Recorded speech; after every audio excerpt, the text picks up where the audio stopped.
여러분, 올겨울 너무 추웠죠. 작년과 달리 한파가 오래 이어지자 지구온난화가 조금 주춤해진 거 아니야? 라고 생각하신 분들 많으실 텐데요. 안타깝게도 겨울철 평균 기온은 계속해서 상승하고 있습니다. 지난해 미국과 호주의 초대형 산불부터 중국의 홍수까지 세계 곳곳에서 이상기후 현상이 발생하면서 기후 위기에 대한 글로벌 차원의 대응이 필요하다라는 목소리가 높아지고 있어요.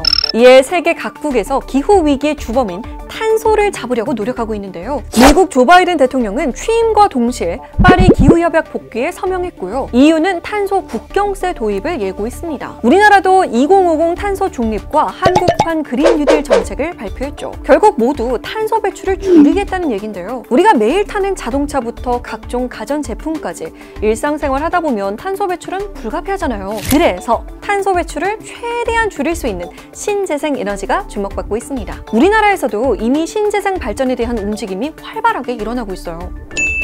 2050 탄소 중립 달성과 한국판 그린 뉴딜의 핵심 역시 신재생에너지라고 할 수 있는데요. 정부는 5차 신재생에너지 기본 계획에 따라서 2034년까지 신재생에너지 발전 비중을 전체 발전량의 25.8%까지 확대할 계획입니다. 태양, 풍력, 수력, 수소 등 여러 신재생에너지가 모두 중요하겠지만 최근 우리나라는 해상풍력에 엄청 집중하고 있어요. 얼마 전 전남 신안에서는 48조 원의 대규모 투자로 8.2기가와트 규모의 세계 최대 해상풍력 단지를 조성하는 사업 협약식이 열리기도 했죠. 다른 에너지도 많은데 왜 특히 해상풍력에 주목하냐고요? 해상풍력은 육상풍력보다 소음이 적고 높은 효율을 자랑합니다. 또 우리나라는 삼면이 바다잖아요. 때문에 설치가 자유롭고 설치할 때 필요한 소요 면적이 적어서 대규모 단지 개발이 가능합니다. 정부는 이러한 강점들을 활용해서 2030년까지 세계 5대 해상풍력 강국으로 도약하기 위해서 노력 중이에요.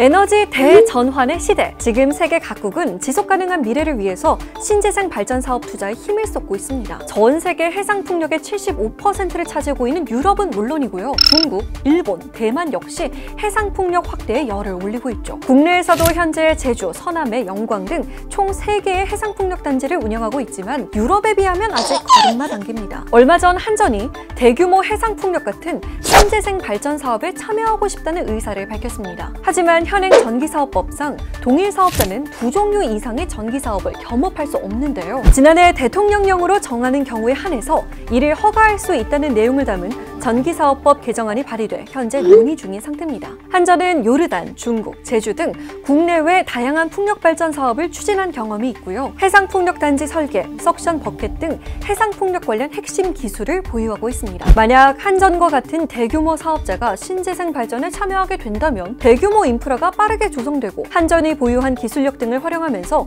발전 원가가 낮아지는 효과도 기대가 됩니다. 민간업계와 환경단체에서는 우려할 목소리를 강하게 내고 있어요. 전력을 판매하는 회사가 직접 전력까지 생산하게 된다면 민간 발전 사업자의 사업 영역 침해가 발생할 수 있다는 거죠. 한전 측은 투자 규모가 큰 사업에만 제한적으로 참여해서 민간 사업자의 우려를 최소화하겠다는 입장입니다. 현 인류는 기후 위기를 끝낼 마지막 세대라고 하잖아요. 우리의 미래를 위해서 현실적이고 균형 잡힌 접근 방법이 나왔으면 좋겠습니다.